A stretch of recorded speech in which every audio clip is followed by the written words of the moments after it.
Hello friends, welcome back to my channel your baby we care. तो आज हम फिर से आ गए हैं अपनी नेक्स्ट वीडियो को लेकर, जो कि हमारे Q&A सीरीज़ का ही एक पार्ट है।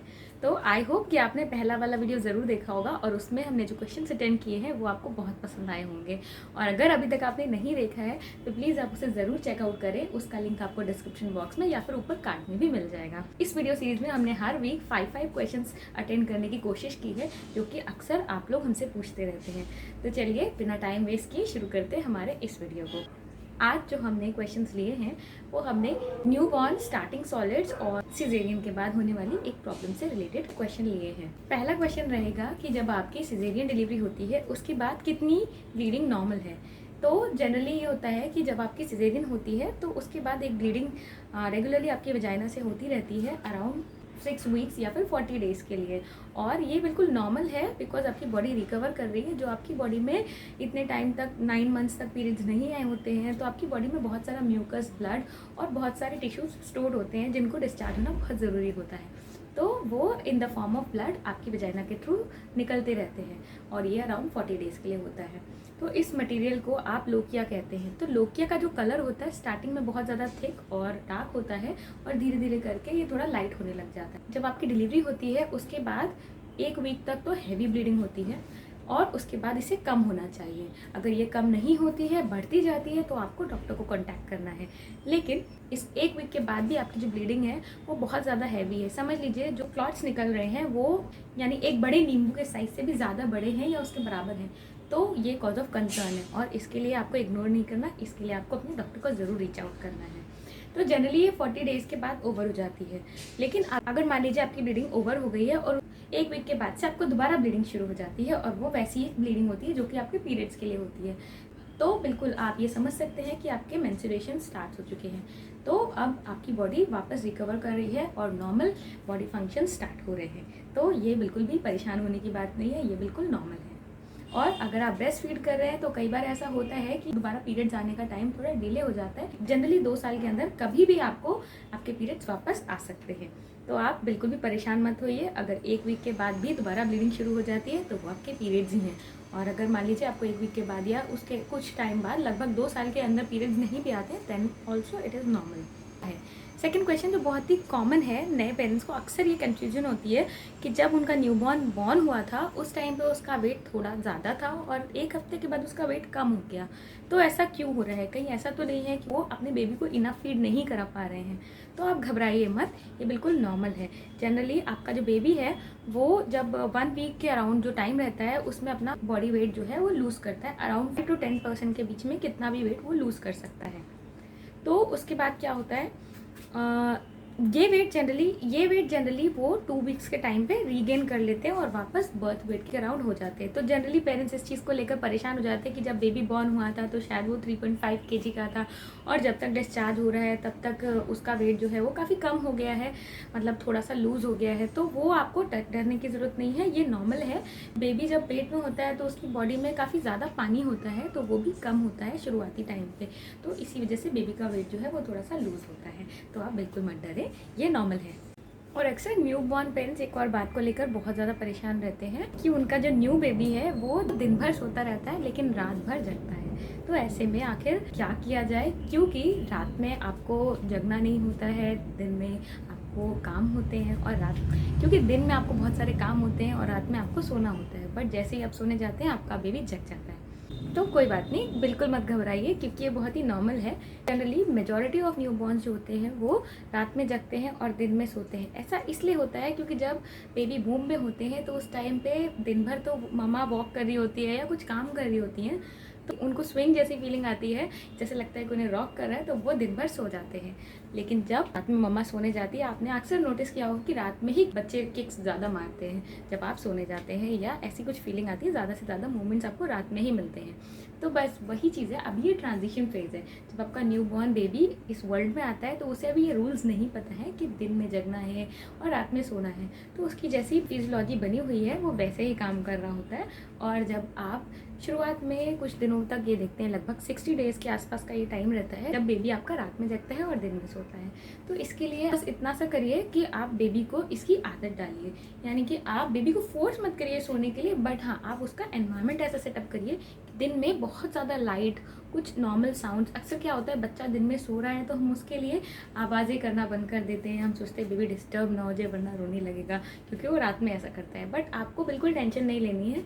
दिन में जो भी आपके नॉर्मल काम हो रहे हैं, मान लीजिए आप मिक्सी, कूलर, फ़ैन ये सब चलाते हैं, तो वो आप बिल्कुल चलाइए, क्योंकि अगर मान लीजिए बेबी वो आवाज़ सुन के जग जाता है तो उसकी गहरी नींद दिन में नहीं होगी और वही नींद वो रात में अपने आप लेता है। लेकिन आपको फोर्स नहीं करना है बच्चे को, वो आप उस तरीके का माहौल बनाइए। प्लस आप घर को पूरा ब्राइट करके रखिए, सनलाइट को आने दीजिए, अपने घर में अच्छी सी लाइट का अरेंजमेंट करिए ताकि दिन भर आपका बेबी जो है वो रोशनी देखे और उसे समझ आए कि ये डे टाइम है, यहाँ पर अभी उसको सोना नहीं है। आप रात में ऐसी कोशिश करिए कि आप ब्लैकआउट कर्टन्स और कम से कम रोशनी, शाम से ही आप लाइट अपने घर की डिम कर दीजिए। बहुत ज़्यादा लाइट, टीवी, ये जो साउंड इक्विपमेंट्स होते हैं उनका यूज़ मत करिए। और अगर आप चाहते हैं कि बेबी को साउंड स्लीप मिले रात में, तो आप एक साउंड मशीन का यूज़ कर सकते हैं।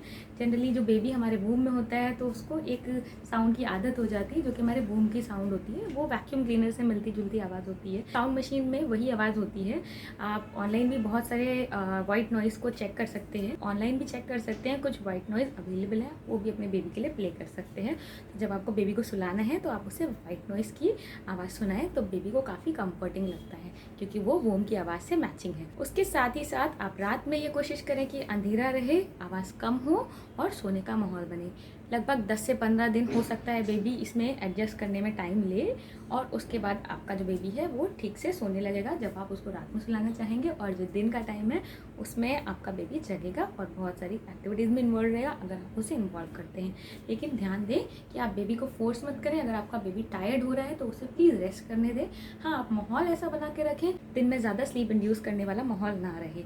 तो आप रोशनी करके रखें, नॉर्मल जो आवाज़ें हैं वो भी होने दें, उसके लिए भी टेंशन मत लें।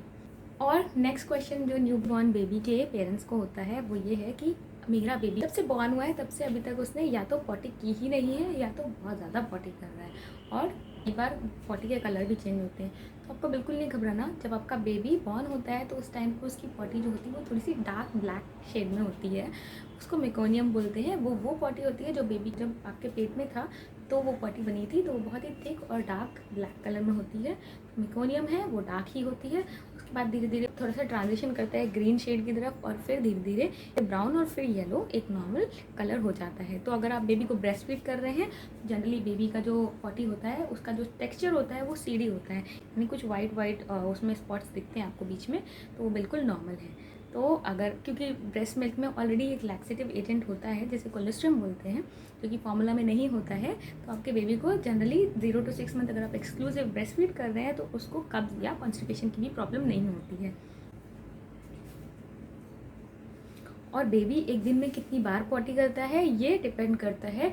आपको बिल्कुल नहीं घबराना अगर आपके बेबी ने आते ही पॉटी नहीं की है, या फिर आपका बेबी 7 दिन में एक बार पॉटी कर रहा है या एक दिन में 7-8 बार भी पॉटी कर रहा है। मेरे डॉक्टर ने कहा था ये बिल्कुल नॉर्मल है, आपको घबराना नहीं है। हाँ, इस समय आपको बेबी की पीज़ यानी कि वो कितनी बार सूसू कर रहा है उस पर ध्यान देना है। इनके अक्सर डॉक्टर्स आपको बोलते हैं कि आप बर्थ के 24 घंटे के अंदर वॉच रखें कि आपका बेबी जो है वो कितनी बार पी कर रहा है, और जो नेक्स्ट आपको डिस्चार्ज कर जाता है उसके बाद भी यही बोला जाता है कि आप उसकी पीस पे ज़रूर ध्यान दें। और ऐसा नहीं होना चाहिए कि आपका बेबी जो है वो ठीक से पी नहीं कर पा रहा है। अगर ऐसा है तो आपको तुरंत डॉक्टर के पास जाना चाहिए। पूप यानी पॉटी नॉर्मल है, अगर एक दिन में बहुत बार भी पॉटी कर रहा है या फिर बहुत दिनों में एक बार भी पॉटी कर रहा है, दोनों ही नॉर्मल है। लेकिन अगर सुसु में प्रॉब्लम आ रही है, बेबी सुसु नहीं कर पा रहा है, तो आपको वो डॉक्टर को ज़रूर इन्फॉर्म करना है, डॉक्टर उस पर एडिक्वेट स्टेप्स लेंगे। और अब हम पहुंच गए अपने लास्ट क्वेश्चन पे। तो लास्ट में हमसे जो क्वेश्चन पूछा जा रहा है वो ये है कि जब हम बेबी का सॉलिड स्टार्ट करते हैं तो हम मिल्क तो बंद नहीं करते हैं, तो जो मिल्क का फीडिंग सेशन है उसे हम कैसे रखें। तो यानी हम पहले बेबी को मिल्क दें या पहले हम उसे फूड दें। तो आपको बहुत ही सिंपल सी 2 बातें याद रखनी है कि अगर आपका बेबी 6 to 9 मंथ की एज में है, 9 मंथ एंड अबव की एज में है, तो आपको अगर 6 to 9 मंथ की एज का बेबी है तो आपको उसे पहले मिल्क फीड करना है, या फॉर्मूला या ब्रेस्ट फीड जो भी अवेलेबल है। उसके बाद आप उसे खाने के लिए कुछ देते हैं सॉलिड में, तो जो बेबी है वो अपने हिसाब से खाएगा, थ्रो करेगा, या जितना आप उसे फीड करा पा रहे हैं उतना कर रहे हैं। तो बेबी को अभी सिर्फ आपको इंट्रोड्यूस कराना है, आपको फोर्स फीड नहीं करना है। उसकी ज़्यादा से ज़्यादा भूख जो है वो दूध से ही मिटेगी, तो आप उसको प्रॉपरली पहले फीड कराएं, उसके बाद आप कुछ सॉलिड में उसको देते हैं। नेक्स्ट, जब आपका बेबी 9 मंथ्स एंड अबव का है। तो अब इस समय आपको क्या करना है, इस समय आपको पहले बेबी को सॉलिड फूड देना है। जब भी वो भूखा होता है तो उसे पहले कुछ खाने के लिए ऑफ़र करिए, और जब वो खा लेता है उसके बाद उसकी भूख को कॉम्प्लीमेंट करने के लिए आप उसे ब्रेस्ट फीड या फॉर्मूला देते हैं। तो इस तरीके से आप बेबी के न्यूट्रिशन में भी कोई कॉम्प्रोमाइज़ नहीं कर रहे हैं और साथ ही साथ सॉलिड उसको प्रॉपर्ली इंट्रोड्यूस करा रहे हैं। तो आपको बिल्कुल टेंशन नहीं लेनी है। 6 to 9 मंथ के बेबी के लिए आपको पहले मिल्क फीड करना है, उसके बाद आप उसे सॉलिड्स देंगे। और 9 मंथ की एज के अबव है तो आपको उसे पहले फूड देना है जो कि सॉलिड फूड है, और उसके बाद आप उसको फॉर्मूला या ब्रेस्ट मिल्क देते हैं। तो आई होप आज के ये 5 क्वेश्चंस आपको पसंद आए होंगे। अगर इनसे रिलेटेड आपके कोई भी सवाल हैं तो आप मुझे कमेंट बॉक्स में ज़रूर लिखें, और अगर इसके अलावा भी आपके पास कोई क्वेश्चंस हैं तो आप वो भी हमें कमेंट बॉक्स में लिख सकते हैं। इसके साथ ही साथ आप हमें फेसबुक, ट्विटर, पिंटरेस्ट और इंस्टाग्राम पे भी फॉलो कर सकते हैं। वहाँ पर हम रेगुलरली कनेक्ट होते हैं, और अगर आपके कोई क्वेश्चंस वहाँ पे होते हैं तो वहाँ भी आप हमें ज़रूर पोस्ट करिए। और आप हमारे चैनल को ज़रूर चेकआउट करें। यहाँ पर आपको बेबी केयर, प्रेगनेंसी और लेबर एंड डिलीवरी से रिलेटेड बहुत सारे वीडियोस मिल जाएंगे जो कि आपके लिए बहुत ज़्यादा यूज़फुल होंगे। अगर वीडियोस पसंद आते हैं तो उन्हें लाइक करें, हमारे चैनल को सब्सक्राइब करें, और साथ ही साथ बाकी किसी नीडफुल पर्सन के साथ ज़रूर शेयर करें ताकि हम एज अ कम्युनिटी ग्रो कर सके। So thank you so much and take very good care of your self. हम आपको मिलेंगे अपने नेक्स्ट वीडियो में। Bye bye.